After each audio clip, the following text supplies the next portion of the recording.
Oh, man. I gotta review something. What should I do? I can't do something too mainstream. It's not gonna work. Hi, Ren. Maybe I could get a bump in viewership if I read something that other people have read. Let's see. How about The Lucent? No. I'd have to explain it. Okay, maybe Cyberfrog? It's all old stuff, though. I don't know.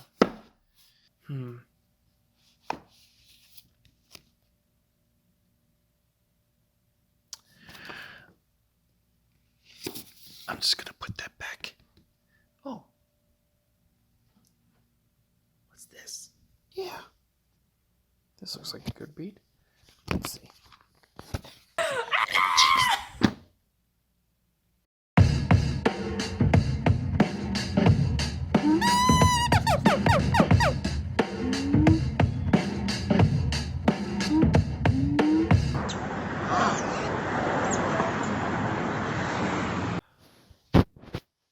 Oh, I bet you'd love to sneak a peek of this. Oh, yeah.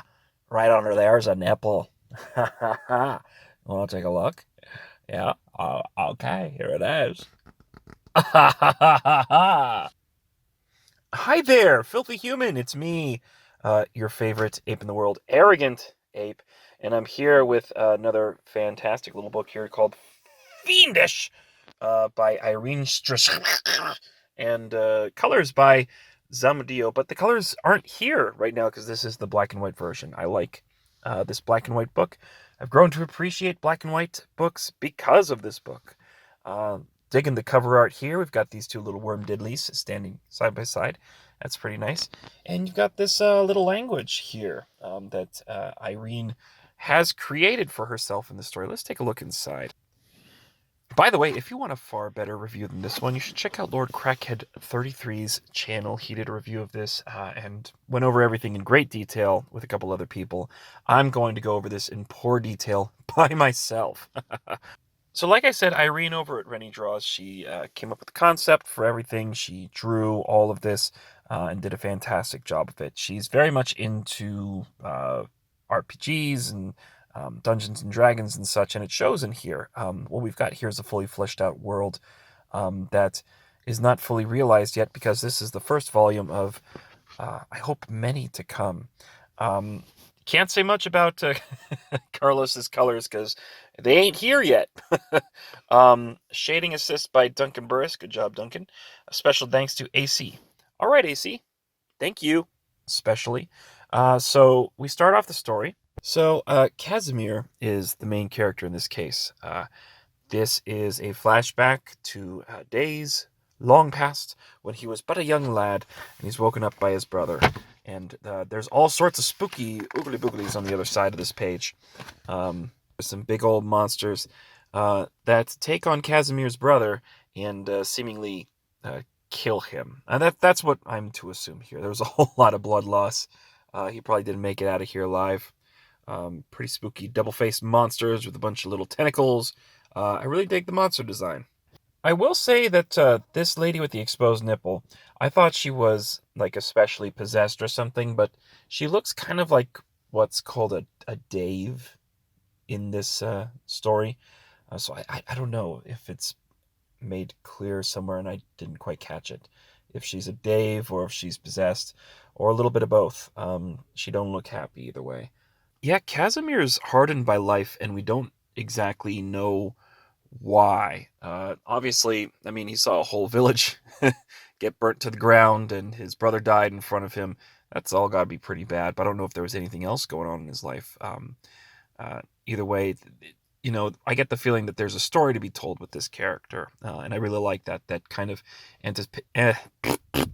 that kind of anticipation that there could be something else. Something more to this character. So Casimir's kind of hardened by the years growing up, probably seeing his brother die amongst a few other occurrences in his life. He's he's not so easy to get along with, but there's this little lad who joins him. This little look at this little Bambi-eyed fella. And he's really trying to be the force that maybe softens the hard heart of Casimir. I think that their relationship plays out really well in this story as a group of individuals hunting around for something nasty. So these guys are on a search party to find a missing person, and what do they find? Dudes are getting sucked off. I mean, people are there's some sucking. So there's a beastie that's going around, and it's plugging into people's necks and sucking out their innards.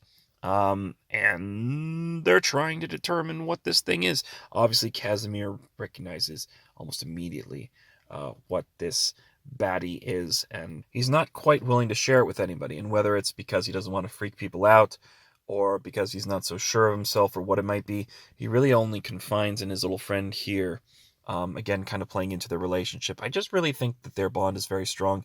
However it was formed, I don't know, but you feel it there, and I think that really speaks to the storytelling strengths of Irene in this book. So we get a brief overlook of the village here, and I mean, Irene's just great with like topography and buildings.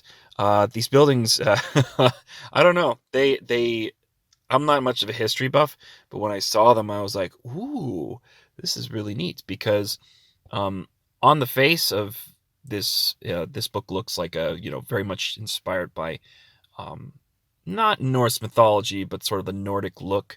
You've got um, Casimir, who's got that long sort of Norse hair. Kind of reminds me of Elric from Full Metal Alchemist, but that might just be a weeb thing. So I was looking at these buildings and I was like, well, these aren't entirely Norse. What are they? They're like kind of Eastern. Ooh, and possibly like Native American. Uh, and Irene clarifies that in the back as well. Like there's a lot of different cultural influences to kind of hint that maybe this wasn't happening like in some sort of a past Earth, but more possibly a future Earth. And I think that's a pretty cool implication. Um, Another thing, I love onomatopoeia. So like when I saw this here, I was like, "What is that? A bird?" No, that's onomatopoeia, but it's in the language that Irene created, and I think that's a really nice touch. That even though I'm reading in English the entire time, uh, we get like these basically sound effects in the native tongue. I think that's pretty cool. Irene, are you considering a copy of the book that is translated entirely in Nunursa? Or are these characters always speaking English? I actually don't know. Because one character in the back of the book is speaking Nunarsa, but like specifically Nunarsa at the time. Am I pronouncing that right? I mean, look at this. This is really impressive. You can see the kind of the expanse of the city, the width, the breadth of it, as it goes across this cliff overlooking these glaciers. Just, I mean, such a talent. I shouldn't say talent. I don't like to say talent because artists are hard workers. It's not like were just born with like a pen in their hand. Like they worked hard at this. Irene worked really hard at this, and it really shows. More onomatopoeia in the air from the birds, I'm assuming. Um, this is just really well done. It's very cool. So the boys are going hunting for the bad beastie, and they come across this um, playwright or actor. It's very much like a not a trope. It's a Shakespearean thing to have a part of the play where you make fun of actors by making them like overly verbose and dramatic in everything they talk about. So you've got this guy who's just going on and on forever, and the text is a bit lighter in his word bubbles to kind of you know insinuate to you that what he's saying is not really that important. This is really just to kind of poke fun at actors. Um, what actor in your life hurt you, Irene? Who was it? Do you have an acting coach who that like kept you out of the school rendition of Charlotte's Web or something? what what acting coach hurt you in your life? Anyway, so after this moment, we get this really cool fight with the beastie coming by, the beastie that they were hunting. It comes in and it just annihilates this actor, unfortunately for him. I should. What the? Did you guys hear that? All right, I'm not like easily spooked, but I do these at night usually, and there have been like 4 owls talking to each other at night, and all of a sudden there's this like Michael Clark Duncan owl, and he's just like the owls are like hoo hoo hoo hoo ho ho. It's freaking me out a little bit. But this actor, man, he just gets pitted, bro. Just gets pitted. Anybody remember the pitted guy? And see, this is what I'm talking about. We got a little Dave here, or Dive. And she looked like the possessed lady from the beginning, but I guess that they're an entire. So yeah, now you've got this Dave lady, or a Dive lady, like an elfin thing. Looks a lot like the possessed lady from the beginning. And I wonder if they're the same race or whatever. Yeah, so new race of people. Not much explained there. It's kind of assumed that you already know what these things are, because they know what these things are, but a little more explanation on that, I'm sure, will come later, either in the back of the second book or maybe explained in some lore, supplemental material. An ashcan might not be bad for this series. Anyway, I really like this fight because it establishes a few things.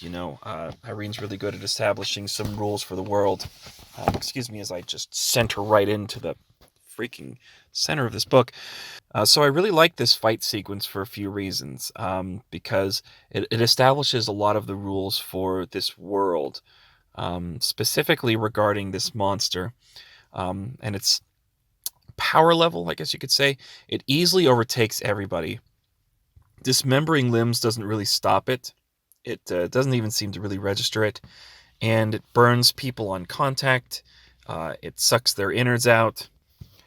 And so this fight sequence really establishes the overwhelming strength of this beastie, but also its weakness, and something very special about this young man here, Casimir, that I won't spoil for you, because where's the fun in that? Oh, more onomatopoeia. So here's just a bit more to wet your whistle at the back there. There's a lady with breasties and a big old piggy. And I don't know if I can reveal them too much more than this. I just really like this pig. Now, if you know Irene, you're probably trying to watch this using closed captions, because she's probably blown out your eardrums. She is notoriously shrieky and loud, but I think that she's a lovely individual and a great talent in this little comic industry. She's worked in the mainstream before. She said, forget all that, started her own independent book, which has been a great success. It's earned quite a bit. I think it's like over 25K or something like that. But beyond that, she's networking with a lot of people, trying to uplift other projects and, do her part in that way, and also get some like tabletop games started, which is really interesting. So in the back here, we got some extra content. We got some stuff about Casimir. We've got it's very like Celtic looking little band there. I dig it. And Boob Lady, as well as the buildings. I've never stared at buildings quite this long. I'm just really impressed. Because like I said, it's an amalgamation of a couple of different societies or styles mashed together. And it's really impressive to make that work, because structurally they can be very different. It's really not just superficial. But each house here like has its own function, or it belongs to its own group of people, or not group, but like a sect in society. Got some process pages here, some pencils before the inks. Looks really cool. I really love the black and white. I don't know how I'm gonna feel about the color, honestly. I'm really, really digging the depth that's provided with the black and white. Some more process pages. She must have worked on this cover like 100 hours collectively, just sending it in to be colored and recolored and recolored and recolored and recolored. But I don't know, that shows great dedication to the art. See, look, this is what I'm talking about. It's like every little process. This is really illuminating for me. I know nothing about the artistic process, so to see it kind of laid out here is very interesting. Wow, just to watch him like take depth. Like here, if I saw this, I'd be like, wow, this is pretty cool. Yeah, nice job drawing that. But you just go down here and there's such depth now, the shadow. Yeah. And then here we got the Nunursa alphabet with some lithographs as well. And yeah, we've got some translations here. So I really dig that. Somebody who takes time to make an alphabet.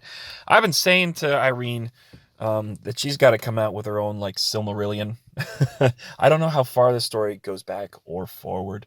Clearly, she has plans for it. I honestly hope for at least 15 installments. I don't know if she's thinking that far in the future, but when I got finished reading this book, I had a very similar feeling to when I finished The Lucent, and that was just that I wanted more immediately. And that feeling, it's a great feeling, but it also kind of sucks because you can't get it immediately. But from what I understand, she's working hard on Chapter 2. She'll be launching that soon. And once Chapter 2 is launched, man, Fiendish, it's currently in demand. It goes down. Can't get Chapter 1 again. You might get a bundle somewhere, but you're going to want to get a copy of this. Get the grayscale. Get the black and white. It's really, really nice. People are still waiting for the color covers. They're going to come out when they come out, right? Great first entry. I really get the feeling when I read this book like there is so much more to the world, because you consider all that's been explored. It's like, what, a few days in a town that's on a mountainside, when clearly there's a greater breadth of world beyond us. The story can literally go anywhere, and I think that's a great potential. So anyway, if you like this, go ahead and leak. Go ahead and leak. Take a leak. Why don't you just go pee? If you liked it, go urinate, come back, and then leave a like, subscribe, hit that ding-a-ling bell. Leave a comment. Just say hi. That'd be nice. I need more comments that just say hi. Makes me feel good. If you didn't like it at all, then don't say so. But until next time, adios.